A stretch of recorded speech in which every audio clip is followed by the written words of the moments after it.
Greetings, Questers. I'm here to give you the update for version 0.4.60. So in this update, we've added a couple of features, one of which is more of just an update to an existing feature, and we've put in a couple of bug fixes. We'll start off with just kind of talking about some of the bug fixes.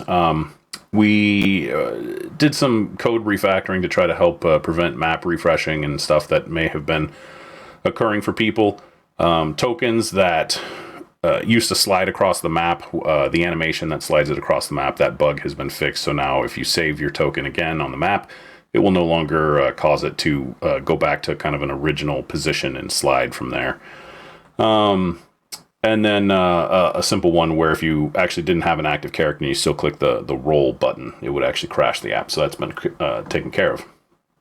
So let's get right into some of the pieces that I found pretty important and wanted to give people a really good visualization of dice. It's a common thing to see nowadays, but I think it's a really important thing to get that visual feedback for people, because it really helps when you're playing a game to be immersed as part of that game. It's a big thing for me. So we've added a whole 3D dice feature.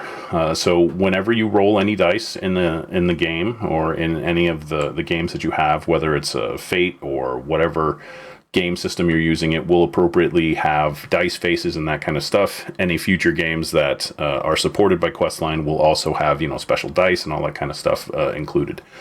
And as you see, as I start talking about the next feature, you'll see the 3D dice happening because we will be rolling initiative and stuff like that for D&D, and you'll get to see the 3D dice show up.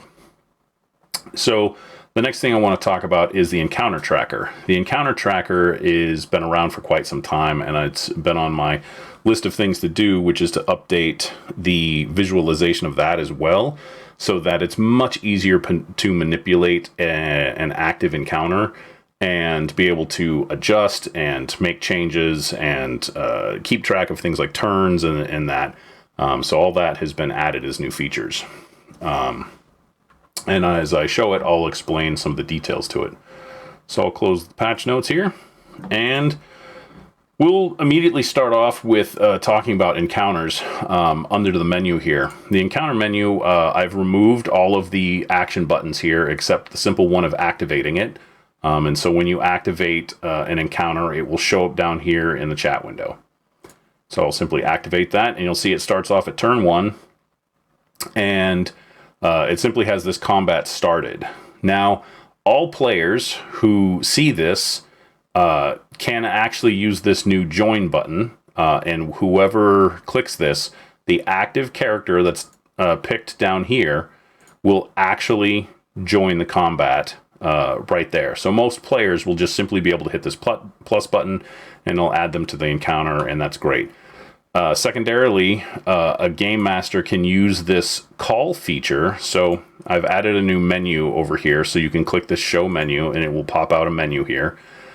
And you can use this call feature, and it'll do it just like it did before, where the encounter has started, and they can use this chat functionality to actually join the encounter from here as well.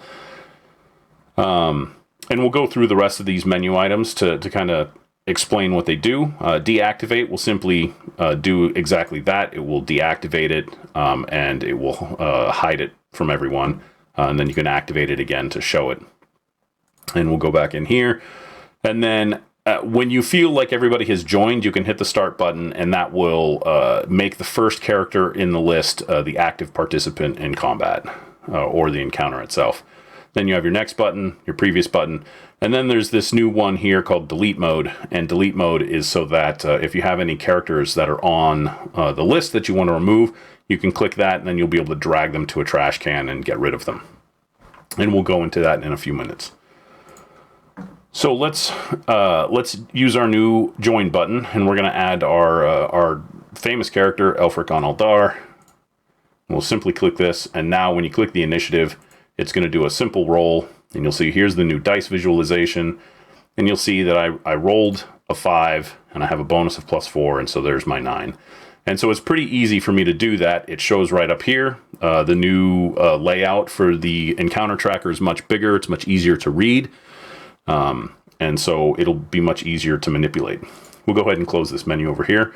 And I'm going to take each one of these rats, and I'm going to simply click their initiative roller here, and it's going to join each one individually. And I'll open these. There is a feature that will be coming in the future that will allow you to multi-select all these and just roll initiative for each one without much effort. There will also be something that I'm going to add to the initiative menu here that will let you pick any token on the map and let you multi-select all the tokens, and that way quickly add everybody you want to the initiative order. All right, so we've rolled a bunch of initiatives. You've seen the new dice. And let's say that I actually want to change the color of my dice. You can come right up to here, and you can come to your profile menu, and in your profile menu you have this new dice options. You have a main color and a text color. So let's just pick a nice vibrant red, or maybe an orange, and then maybe we'll pick a nice white. And we'll save that, and we'll see the next time we roll that will be my new color. And so now that I have the encounter set up, I can decide that, you know what, maybe Elfric has a surprise action. So I'm going to move him to the front just simply by dragging. But maybe Giant Rat 2 actually, or the Giant Rat, which is this one here, maybe because he's hidden, I don't actually want him in here. So I'm going to go open that. I'm going to go to delete mode, and then I'm going to just drag him to there, and now he's gone. So there's very easy ways of manipulating what you're trying to do, and it gets you a lot cleaner way of getting the initiative tracker to be much simpler to use. And then finally, you can also edit the turn by clicking on it, and I can simply just change the value, hit enter, and there you go. Now we're going to start at turn 2, and we have all these people in the initiative, and let's say Elfric is going to take his longbow and he's going to take a shot, and so I'll just click on my action. And you'll see here's my new dice visualization, and there you go. He rolled a 17. He has a bonus of plus 12, which is crazy. And he has a bonus of plus 8 damage, so he does a total of 8 points of damage, or 15 points of damage. And that's the new update.